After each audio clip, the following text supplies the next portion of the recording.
Price the Lord. ஆண்டவருடைய பரிசுத்த நாமத்துக்கு ஸ்தோத்திரம். இந்த நல்ல மகிழ்ச்சியான நல்ல நேரத்துக்காக ஆண்டவரை நான் நன்றியோடு துதிக்கிறேன். இந்த ஓசன்னா டிவியின் மூலமாக உங்களை சந்திப்பதிலே மகிழ்ச்சி அடைகிறேன். இந்த ஓசன்னா டிவியினுடைய ஸ்தாபகராக இருக்கிற தாசன் ஆரோக்கியராஜ் அவருக்காகவும் அவருடைய ஊழியத்தில் ஊழியத்தை செய்கிற எல்லா ஊழியர்களுக்காகவும் நான் கர்த்தரை ஸ்தோத்தரிக்கிறேன். இந்த நல்ல நேரத்தை எங்களுக்கு தந்த தேவனுக்கு கோடான கோடி ஸ்தோத்திரம். ஆண்டவருடைய பரிசுத்த நாமம் மகிமை உண்டாகட்டும். இந்த நேரத்திலே வேத புஸ்தகத்திலிருந்து ஒரு வேத வசனத்தையும் ஆண்டவர் என் வாழ்நாளில் செய்த நன்மைகளையும் மத்தியிலே நான் சாட்சியாக சொல்லுகிற இந்த நல்ல நேரத்துக்காக ஆண்டவருக்கு நான் ஸ்தோத்திரம் செலுத்துகிறேன்.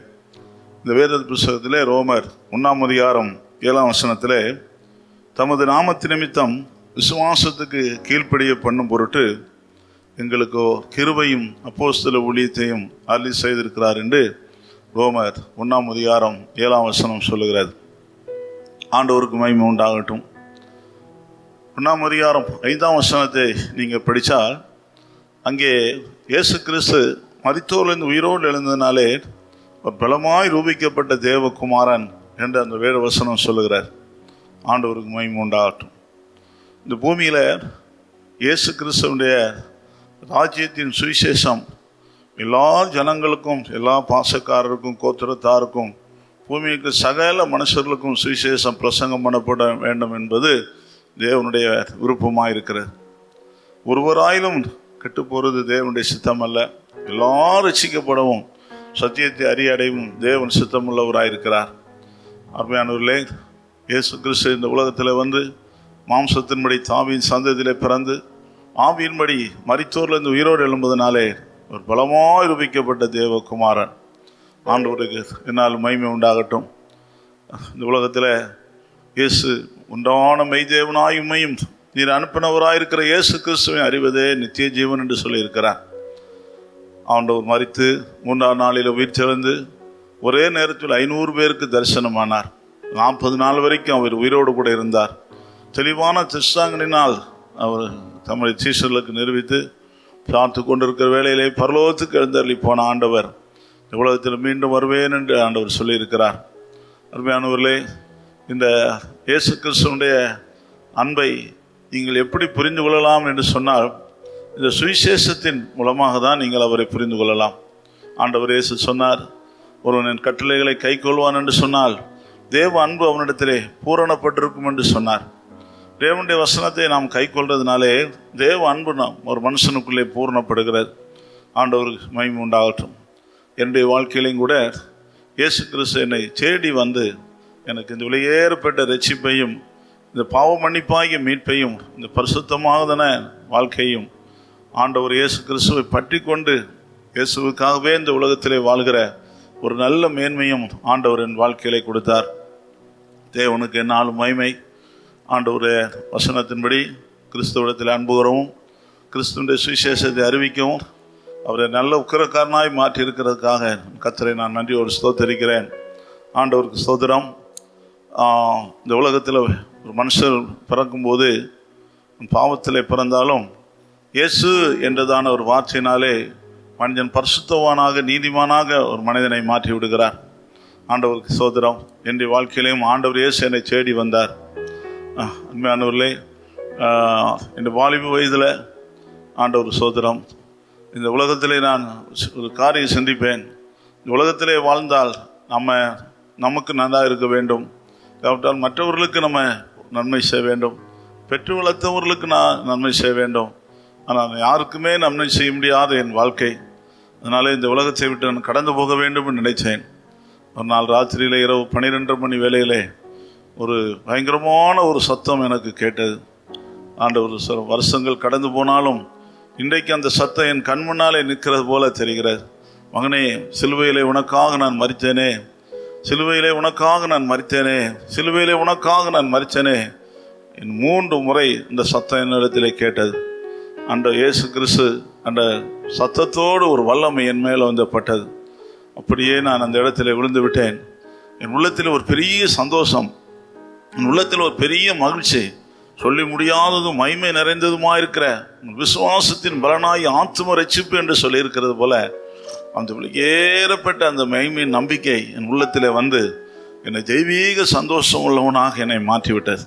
என் உள்ளத்தில் வந்த மேன்மையான சந்தோஷத்தினாலே இந்த உலகத்தையெல்லாம் நான் வெறுக்கவும், இயேசு கிறிஸ்துவிடத்தில் முழு இதயத்தோடு அன்பு கூறவும், முழு இதயத்தோடு அவரை பின்பற்றவும் என் வாழ்க்கையை நான் ஒப்பு கொடுத்தேன். ஆண்டவருக்கு மகிமை உண்டாகட்டும்.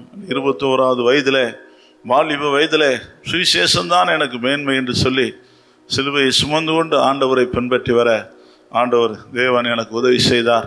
கர்த்தருடைய நாமத்துக்கு மகிமை உண்டாகட்டும். அருமையானவர்களே, அந்த ரட்சிப்பின் சந்தோஷத்தை இன்று வரைக்கும் என் உள்ளத்திலே ஆண்டவர் தந்து என்னை அவருடைய நாமத்தின் மகிமைக்காக என்னை வழிநடத்தி வந்திருக்கிறார். இந்த வேத வசனத்திலே சொல்லப்பட்டபடி இன்றைக்கும் இயேசு கிறிஸ்துவினால் யார் பாவம் மன்னிக்கப்படுறார்களோ, ரட்சிக்கப்படுறார்களோ, உலகம் கொடுக்க முடியாது, உலகத்தால் எடுக்க முடியாதமா இருக்கிற வெளியேறப்பட்ட மகிமையின் நம்பிக்கையை ஆண்டவர் யாவருக்கும் கொடுக்கிறார். நீங்கள் யாராக இருந்தாலும் சரி, அவரை நீங்கள் விசுவாசித்தால், இருதயத்திலே நம்பி வாயினால் அறிக்கை செய்தால், இந்த மகாபரிய உன்னதமான ரட்சிப்பை ஆண்டவர் இன்றைக்கும் உங்களுக்கு கிருபையாக இலக்கமாக தருகிறார். என்னை கேட்கிற அருமையானவர்களே, இந்த சொல்லி முடியாத இந்த பாவ மன்னிப்பாகிய மீட்பை நீங்கள் பெற்று நித்திய ஜீவனுக்கு நீங்கள் பங்குள்ளவர்களாய் மாற வேண்டும் என்பது வேத வசனத்தினுடைய மேன்மை. அதனாலே நீங்கள் கேட்கிற நீங்கள் யாராக இருந்தாலும் சரி, ஆண்டவர் இயேசு கிறிஸ்து உங்கள் பாவங்களுக்காக மரித்து அடக்கம் பண்ணப்பட்டால் 3ஆம் நாளில் உயிர்த்தெழுந்தார் என்று நீங்கள் விசுவாசிப்பீர்கள் என்று சொன்னால் உங்கள் இருதயத்திலே சொல்ல முடியாத சமாதானம் உண்டாகும். இயேசு ஒருவர் தான் அந்த சமாதானத்தை உங்களுக்கு தர முடியும். இயேசு ஒருவர் தான் உங்கள் பாவங்களை மன்னித்து உங்களை நீதிமான்களாய் பரிசுத்தவான்களாய் உங்களை மாற்ற முடியும். உங்கள் வாழ்க்கையிலே ஆண்டவர் என்னை அப்படி மாற்றினார். அதனால்தான் இந்த சந்தோஷமான இந்த செய்தியை உங்களுக்கு நாங்கள் அறிவிக்கிறோம். அருமையானவர், இயேசு இந்த உலகத்தில் பிறந்தபோது எல்லா ஜனத்துக்கும் சந்தோஷத்தை உண்டாக்குற நல்ல செய்தி என்று எழுதப்பட்டிருக்கிறது. நம்முடைய ஜனங்களின் பாவங்களை நீக்கி அவர் தம்மை ரட்சிப்பார் என்று எழுதியிருக்கிறார். அவர் ஆலோசனை கர்த்தர், அவர் வல்லமை உள்ளவர், நித்திய பிதா, சமாதான பிறகு, ராஜாதி ராஜா, கர்த்தாதி கர்த்தர். ஆண்டவருக்கு சோதரம். இயேசு கிறிஸ்துவை யாராயிருந்தாலும் நீங்கள் அவரை விசுவாசிக்கலாம். அவர் இந்த உலகத்திலே நன்மை செய்ய முடியாகவே வந்தார். ஆண்டவருக்கு மகிமை உண்டாகட்டும். கூட வாலிப வயதிலே ஆண்டவரை அழைத்து இந்த கனமான ஊழியத்தில் கர்த்தர் கிருபையாக என்னை வழிநடத்தியிருக்கிறார். அருமையானவர்களே, இந்தியா முழுவதும் நான் சுவிசேஷத்தை அறிவிக்க கடந்து சென்றிருக்கிறேன். இந்தியாவுடைய பல மாநிலங்களிலேயும் போய் தேவனுடைய ராஜ்யத்தை அறிவித்திருக்கிறேன். தேவனுக்கு என்னால் மகிமை. இடங்களிலே தேவாலயங்களை கட்டி கொடுத்திருக்கிறோம். மத்திய பிரதேசத்திலே தேவாலயங்களை கட்டி கொடுத்திருக்கிறோம். இன்றைக்கு கூட ஆண்டவருடைய ராஜ்யத்துக்காக, மகிமைக்காக வல்லமையான கிரியைகளை செய்து கொண்டே இருக்கிறார். ஆண்டவருடைய பரிசுத்த நாமத்து சோதரம். சுவாசிக்கம் உள்ளவனாய் ஞானஸ்நானம் பெற்றவன் ரட்சிக்கப்படுவான் என்று எழுதியிருக்கிற வார்த்தையின்படியே நீங்கள் யாரும் இதயத்தில் ஆண்டவராக இயேசு கிறிஸ்துவை இதயத்தில் நம்பி வாயினாலே நீங்கள் அறிக்கை செய்தால் இந்த பாவ மன்னிப்பாகி மீட்பு உங்களுக்கு இலவசமாய் கிடைக்கும். பைபிள் சொல்கிறது, உலகம் முழுவதையும் ஒரு மனிதன் ஆதாயப்படுத்தினாலும் தன் ஜீவனை அவன் நஷ்டப்படுத்தினால் அவனுக்கு லாபம் என்ன? எல்லா சந்தோஷத்தை விட, எல்லா மகிழ்ச்சியை விட இயேசு தருகிற சந்தோஷம், இயேசு தருகிற மகிழ்ச்சி உலகத்தில் நீங்கள் எங்கேயுமே நீங்கள் பெற்றுக்கொள்ள முடியாது. இதற்கு ஒன்றும் பணம் ஒன்றும் இல்லை. ஒரே ஒரு வார்த்தை இருதயத்திலிருந்து, ஆண்டவரே என் பாவத்தை மன்னியும், இயேசுவே எனக்கு உன் இருதயத்தில் இடம் கொடுக்கிறேன், என்னை உடைய பிள்ளையாய் மாற்றும் என்று நீ எங்கே இருந்தாலும் எந்த இடத்துல இருந்தாலும் ஒரே ஒரு வார்த்தை உங்கள் வாயிலை நீங்கள் சொன்னால் போதும், உங்கள் இருதயத்தில் இயேசு வந்துடுவார். இருதயத்தை இயேசு நிரப்பிடுவார். உங்கள் இதயத்தில் சொல்ல முடியாத சந்தோஷம் உண்டாகும். ஆண்டவர் சொல்கிறார், என்னை விசுவாசிக்கின்ற உள்ளத்திலே ஜீவ தண்ணியுள்ள நதிகள் புறப்பட்டு ஓடும் என்று சொல்லுகிறார். ஆண்டவருக்கு மகிமை உண்டாகட்டும். I can all over thing with Jesus என்று சொல்லி வேதவசனம் நமக்கு சொல்லுகிறது. Let's to fear God, see in the Lord. உன் இதயத்தை முழுவதும் அவர் சுத்தமாக்கி தேவனுடைய பிள்ளையாக உன்னை தேவனுடைய வசனத்தின்படி உங்களை மகிமையின் நம்பிக்கை உள்ள பிள்ளைகளாக மாற்றி விடுவார். மாணவர்களே, இந்த உலகம் நமக்கு நிரந்தரமானதல்ல, நிச்சயமானது. தேவன் நமக்கு உண்டு பண்ணியிருக்காருடைய ராஜ்யம். ஆனால் இந்த பூமியிலே நாம் என்றைக்கும் இந்த உலகத்திலே நாம் வாழ முடியாது. அழிவில்லாததும் மேன்மையாக இருக்கிற தேவன் நமக்கு வாக்கு பண்ணியிருக்கிற அந்த புதிய எருசலேமாகிய பரிசுத்த நகரத்துக்கு நீ வாழுகிற தேவனுடைய பிள்ளைகளாக இருப்பீர்களானால் நீங்கள் பாக்கியவான்கள். கர்த்தர் உங்களை இந்த பாக்கியத்துக்கு அவர் பங்குள்ளவர்களாய் மாற்றுவாராக. யாருடைய பெயர் ஜீவ புஸ்தகத்தில் எழுதப்பட்டிருக்கிறதோ அவர்கள் நகரத்தின் வழியாய் வாசலுள்ளே பிரவேசிப்பார்கள் என்று எழுதியிருக்கிறது. ஜீவ புஸ்தகத்தில் யாருடைய பேர் இல்லையோ அவர்கள் பாருங்கள், அக்கினி கடலிலே தள்ளப்பட்டார்கள் என்று சொல்லியிருக்கிறது. தேவனுடைய ராஜ்யத்தின் மேன்மையை குறித்து விளங்க பண்ண இந்த வார்த்தையினால் அதை சொல்ல முடியாதது. தெலுங்கி கோப்பான தெளிவான சுத்த நதி உள்ள வச்சிரக்கல்னால் அது கட்டப்பட்டிருக்கிறது. மணவாளன் தன் மணவாட்டிக்காய் அலங்கரிக்கப்பட்ட பரிசுத்த நகரம் என்று எழுதப்பட்டிருக்கிறது. அருமையானவர்களே, இந்த மேன்மையான பங்கை உங்கள் வாழ்க்கையிலே நீங்கள் பெற்றுக்கொள்ள ஆண்டவராகிய இயேசு கிறிஸ்துவை உங்கள் இருதயத்தில் விசுவாசியுங்கள். உங்கள் வாயினாலே அறிக்கை செய்யுங்கள். பாவ மன்னிப்பாகிய மீட்பை பரிசுத்தமானதை பெற்றுக்கொள்ளுங்கள். ஞானஸ்தானம் எடுத்து பரிசுத்தாய் பெற்று இயேசுவுக்காக நீங்கள் வாழுங்கள். இயேசு உங்களோடு கூடவே இருப்பார். ஆண்டவர் இயேசு தம்முடைய சீசர்களுக்கு சொன்ன வார்த்தையில சகல ஜனங்களுக்கும் சுவிசேஷத்தை பிரசங்கம் பண்ணுங்கள். உலகத்தின் முடிவு இந்த சகல நாட்களிலே நான் உங்களோடு கூட இருப்பேன் என்று சொன்னார். தேவனுக்கு என்னாலும் மகிமை.